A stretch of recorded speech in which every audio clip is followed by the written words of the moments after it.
ঋদ্ধিমণি, আমার কেমন যেন একটা অদ্ভুত অনুভূতি হচ্ছে। তুমি ভাই কাকার ব্যবহার দেখলে? এত কিছুর পর ভাই কাকা কিরকম অদ্ভুত শান্ত। বিষয়টা আমাকেও ভাবতে বাধ্য করছে খনা। সেটাই স্বাভাবিক। পিসি চলে গেল, ভাই কাকা একা পড়ে গেল, অথচ ভাই কাকার কোনো তাপ উত্তাপ নেই।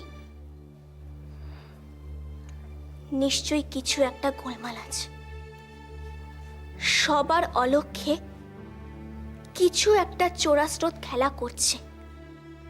নাহলে আমি যতদূর ভাই কাকাকে চিনি, এত কিছুর পর ভাই কাকা শান্ত থাকার কথা নয়।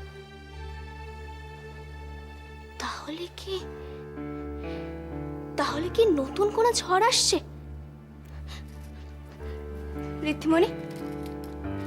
ঋদ্ধিমণি এই নিস্তব্ধতাকে পূর্বাভাস দিচ্ছে। হতেও পারে, আবার নাও হতে পারে। কিন্তু যদি হয়, তাহলে আমরা এই ঝড়ের ধাক্কা সামলাতে পারবো তো? সেটাই তো প্রশ্ন। আচ্ছা খনা, আমি কি একবার মহারাজের ভাইকুমারের সাথে কথা বলবো? বলতে পারো, কিন্তু নেহাত সন্দেহ নেই আমাদের এই কথা বলাটা কি উচিত হবে? তাহলে আমি বরং তোমার ভাই কাকাকে একটু নজরে রাখি, কি বলো? একটু চোখে চোখে রাখলেই বোঝা যাবে তার মধ্যে আগুন কতটা মারাত্মকভাবে চলছে। ঋদ্ধিমণি, আমিও তোমার সাথে ভাই কাকার উপর নজর রাখবো। আমিও খেয়াল রাখবো ঋদ্ধিমণি। না খনা, কাজটা আমিই করব। তুমি তোমার অধ্যয়নে মনোযোগ দাও। আর যেন কোনোদিন আচার্যদেব তোমার উপর অসন্তুষ্ট না হন। ও, মিহির তো আমার জন্য অপেক্ষা করছে ঋদ্ধিমণি, আমি আসি। হ্যাঁ, এসো।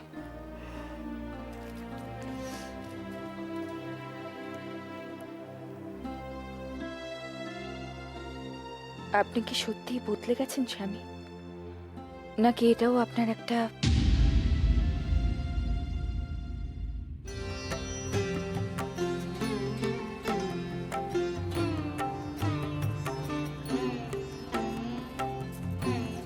আসতে?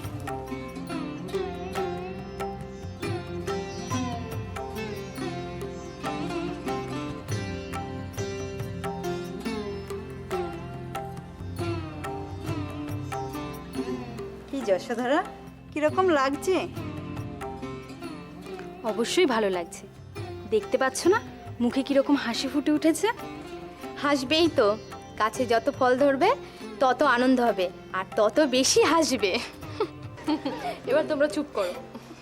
রাজিমা, যশোধরাকে আশীর্বাদ করে অনুষ্ঠানের শুভ সূচনা আপনি শুরু করুন।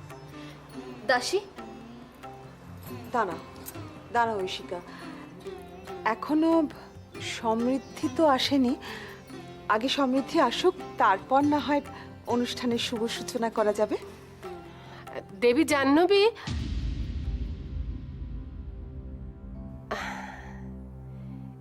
একজনের জন্য কি এতজনকে অপেক্ষায় রাখাটা ঠিক হবে?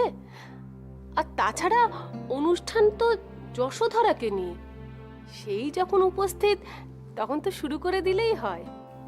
আমারও তাই মনে হয় রাজিমা। হ্যাঁ রাজিমা, আপনি যশোধরাকে আশীর্বাদ করে অনুষ্ঠানের সূচনা করুন। যশোধরাকে আশীর্বাদ করার আগে আমার কয়েকটি কথা বলার আছে আপনাদের সকলের উদ্দেশ্যে। বিগত বেশ কিছুদিন ধরে এ প্রাসাদে নানান ধরনের অশুভ ঘটনা ঘটে চলেছে। রাজকুমার মহানামা রাজতন্ত্রের বিরুদ্ধে বিদ্রোহ ঘোষণা করায় তিনি শাস্তি ভোগ করছেন। ত্রিজটাও প্রাসাদ ছেড়ে চলে গেছে তীর্থযাত্রার উদ্দেশ্যে। আমরা আমরা যেন আনন্দ করতেই ভুলে গেছি এই প্রাসাদে। তাই আজ যশোধরার জন্যে আমরা সকলে এ প্রাসাদে একত্রিত হতে পেরেছি, আনন্দ করতে পারছি। আমি যশোধরাকে বিশেষ কৃতজ্ঞতা জানাতে চাই।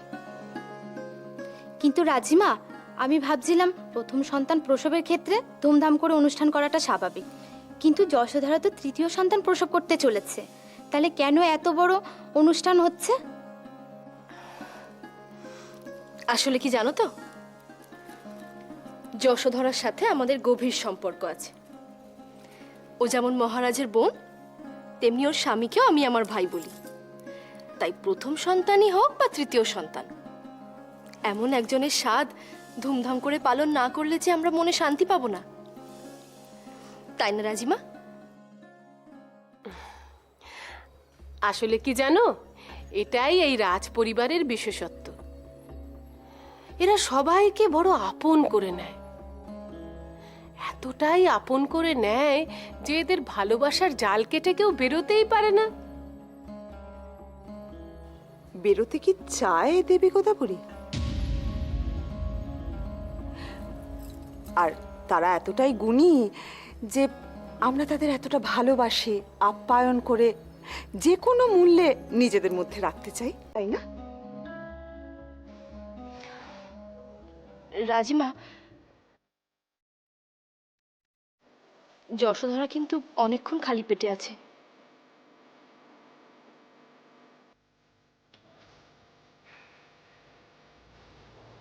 দাসী,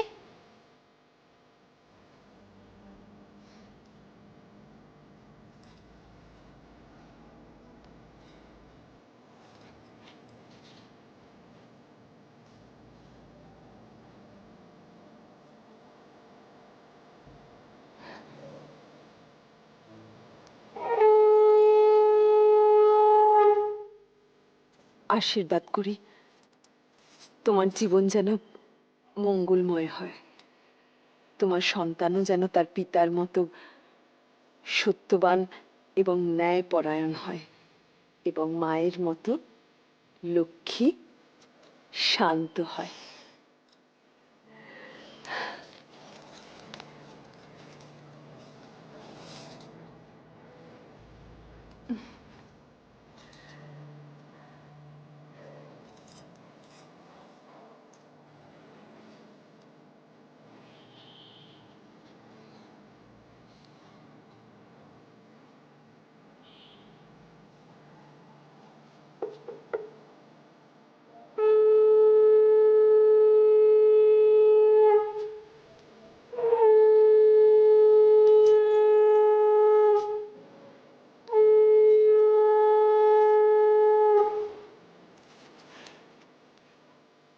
এই যে নতুন অতিথি, শুনতে পাচ্ছ? আমি কিন্তু তোমার পিসি হই। না না, পিসি তো হই না, মামি হই। আসলে কি জানো তো, আমি কিন্তু সম্পর্কে তোমার দুটোই হই, পিসিও হই আবার মামিও হই। তুমি কিন্তু পেটের ভেতর একদম নড়াচড়া করো না, একটুও দুষ্টুমি করো না, বুঝলে?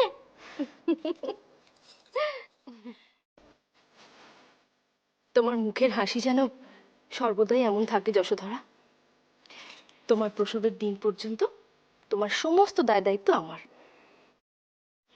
কোনো চিন্তা করতে হবে না, বুঝলে?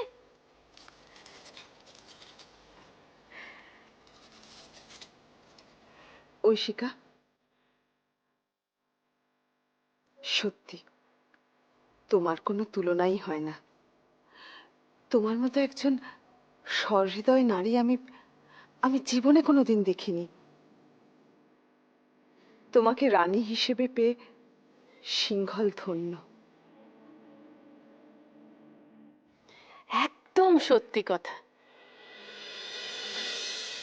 আহা, এমন রানী আর এমন রাজবধূ আর দুটো দেখা যায় না। দেখা যায় মাসুম। আপনি কিন্তু সমৃদ্ধির কথাটা ভুলেই যাচ্ছেন। আমার তো মনে হয় সিংহল সমৃদ্ধির মতো একজনকে পেয়ে সত্যি ধন্য হয়ে গেছে। হতে পারে, কিন্তু তুমিও তো একজনের কথা ভুলে গেছো ঐশিকা। কার কথা মাসুমা? কুমার।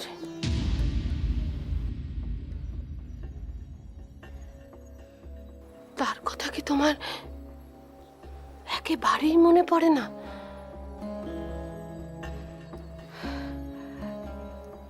রেবতী, দাঁড়িয়ে রইলে কেন? এত কথা শুনলে তো মঙ্গল কামনা করা হবে না। এসো।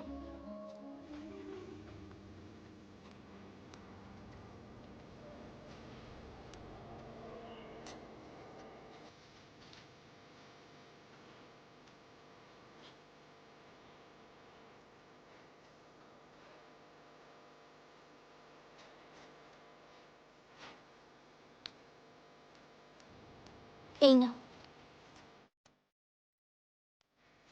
এটা কি? এটা মন্ত্রপুত ফুল, তোমার রাজপুরোহিত মশাই পাঠিয়েছেন। প্রসব হওয়া অবধি ফুলটিকে খুব সাবধানে আঁচলে বেঁধে রাখবে।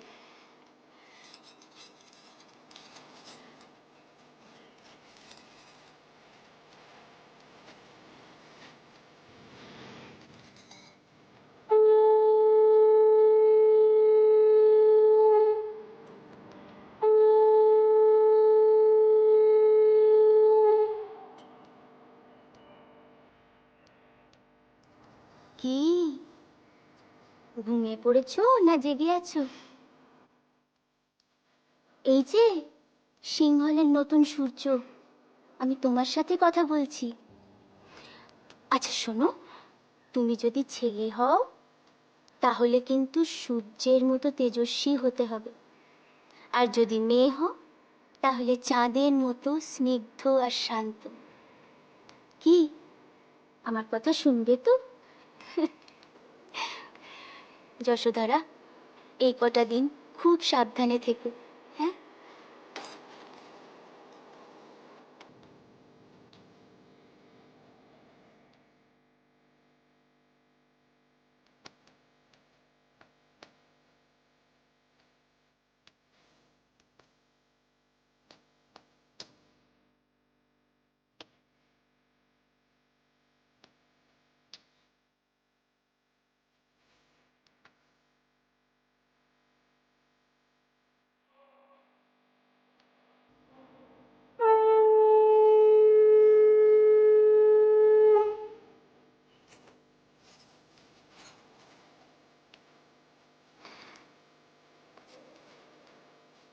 এই যে দুষ্টু মেয়ে, পেটের ভেতর থেকে বুঝি সবার কথা শোনা হচ্ছে? দাঁড়া, যেদিন পৃথিবীর আলো দেখবে সেই দিনই তোমার বিদ্যাদানের ব্যবস্থা করব। তারপর দেখবো কেমন করে তুমি দুষ্টুমি করে বেড়াও।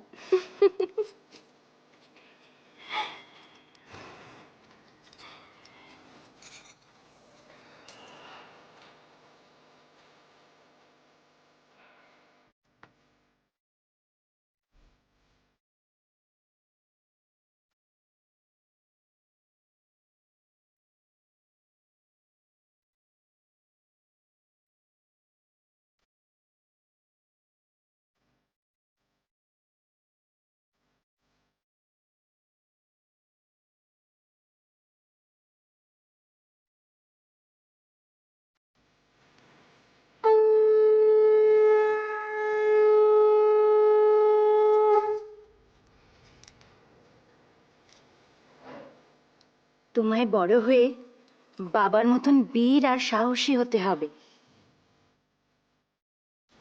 মাকেও গর্বিত করতে হবে। জানি তুমি এক ছেলের মা, তবু আমি তোমার পুত্র সন্তান কামনা করছি যশোদারা। কারণ আমাদের সমাজে মেয়েদের কোনো মূল্যই নেই।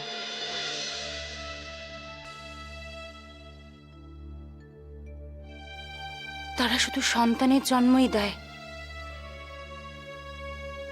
আর যারা তাদের গর্ভ থেকে জন্ম নেয় সেই সমস্ত পুরুষরা সব কিছু নিয়ন্ত্রণ করে। আশা করি দেবী মা তোমায় ছেলের মুখে দেখাবেন যশোদারা? আপনার কথা শুনে আমি অবাক হলাম।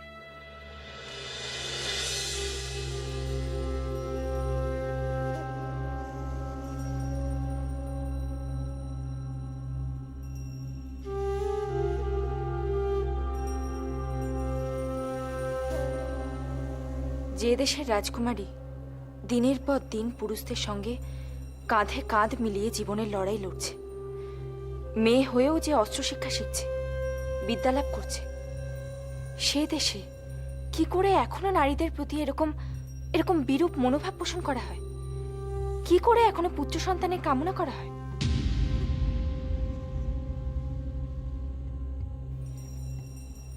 জানেন, কয়েকদিন আগেও আমার কাছে নারী পুরুষ সব সমান ছিল, কিন্তু কিন্তু আমার মেয়ের সঙ্গে যা ঘটলো তারপর আমার সমস্ত চিন্তা ভাবনাই বদলে গেছে। এখন আমার মনে হয় সবাই যেন পুত্র সন্তান প্রসব করে, তাহলেই আর ঘরে ঘরেই সমস্যা থাকবে না। ঠিকই বলেছেন।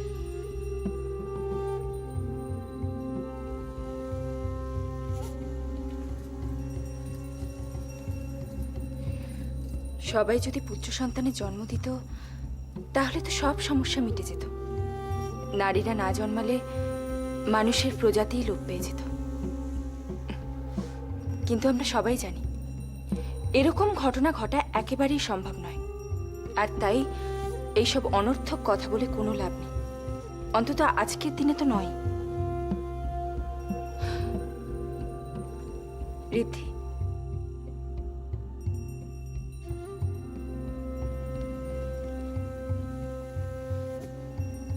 কেউ কিছু বলুক বা না বলুক, তুমি তাতে একদম কান দেবে না। তোমার লড়াই তোমাকেই লড়তে হবে। তোমার সতীন যদি খারাপ হয় তাহলে তোমাকে শক্ত হতে হবে, আর তোমার সতীন যদি ভালো হয় তাহলে তোমরা দুজনে মিলে সব সুখ দুঃখ ভাগ করে নিয়ে তোমার মেয়েকে বড় করে তুলবে। বুঝেছ? বুঝেছি ঋদ্ধিমণি, আর খনাও আমাকে ঠিক এই কথাটাই বুঝিয়েছে। আরে খনাকে তো দেখতে পাচ্ছি না, কোথায় আমাদের রাজকুমারী? খনা আশ্রমে গেছে। আজকের দিনেও আশ্রমে? আচার্যদেব তো অনুপস্থিতি একদম পছন্দ করেন না, তাই না রানীমা, একজন নারীর সবচেয়ে আগে এই সব আচারগুলো শেখা উচিত। তারপর দুদিন পর বিবাহ হবে। এইসব না জানলে শ্বশুরবাড়ির সবাই কি বলবে বলুন তো? ও ঠিক শিখে নেবে। হাতে ধরে এত সমস্ত কে শেখাবে? কার হাতেই বা এত সময় আছে? আমি শেখাবো।